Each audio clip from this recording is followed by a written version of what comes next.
Lu tahu nggak?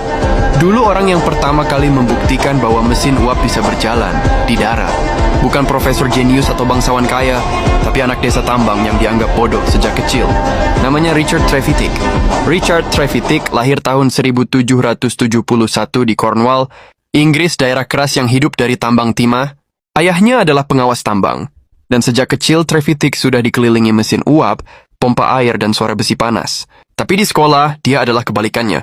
Nilai akademiknya buruk, malas belajar teori, dan sering dicap sebagai anak gagal. Dia sendiri mengaku membenci buku, namun otaknya bekerja dengan cara berbeda. Ia belajar dengan melihat, menyentuh, dan membongkar mesin. Pendidikan sejatinya bukan kelas, tapi tambang. Saat remaja dan dewasa muda, Trevithick mulai bekerja sebagai insinyur tambang. Disinilah nalurinya meledak. Ia melihat kelemahan besar mesin uap desain James Watt yang populer saat itu. Terlalu besar, lambat, dan bertekanan rendah. Hampir semua insinyur takut pada mesin tekanan tinggi karena dianggap berbahaya. Trevithick justru melihat peluang. Ia yakin mesin uap tekanan tinggi bisa lebih kecil, lebih kuat, dan bisa bergerak. Nyatalah ide gila di zamannya. Para akademisi dan insinyur elit Eropa bersikeras satu hal. Roda besi di rel besi tidak akan punya traksi, sehingga kendaraan uap mustahil bergerak di darat. Trevithick, tanpa gelar dan reputasi, menolak mentah-mentah teori itu. Ia percaya pada eksperimen, bukan opini.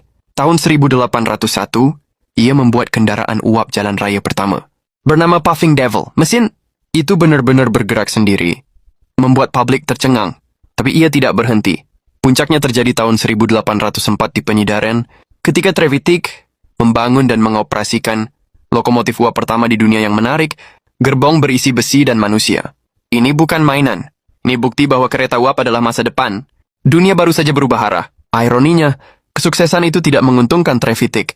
Rel yang ada rusak karena belum dirancang untuk beban berat, investor panik, dan publik menganggap proyek itu berbahaya.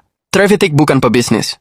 Yang sudah menjual patennya tidak membangun industri, dan terus melompat ke ide berikutnya. Ia lebih tertarik mencipta daripada mengelola. Ia pindah ke London dan membuat mesin uap raksasa sebagai atraksi hiburan. Proyek itu gagal secara finansial. Ia lalu berangkat ke Amerika Selatan, bekerja di tambang Peru dan Costa Rica, bertahan hidup dari satu eksperimen ke eksperimen lain. Saat orang lain mulai menyempurnakan dan mengkomersialkan, lokomotif berdiri di atas ide-ide. Dasarnya, Trevithick perlahan dilupakan. Lalu dia kembali ke Inggris sebagai pria tua, tanpa uang, tanpa pengakuan.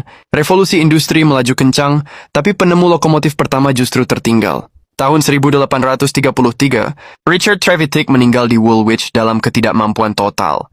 Ia tidak punya uang sepeser pun. Pemakamannya harus dibayar dari sumbangan kecil rekan-rekan. Kerjanya yang sama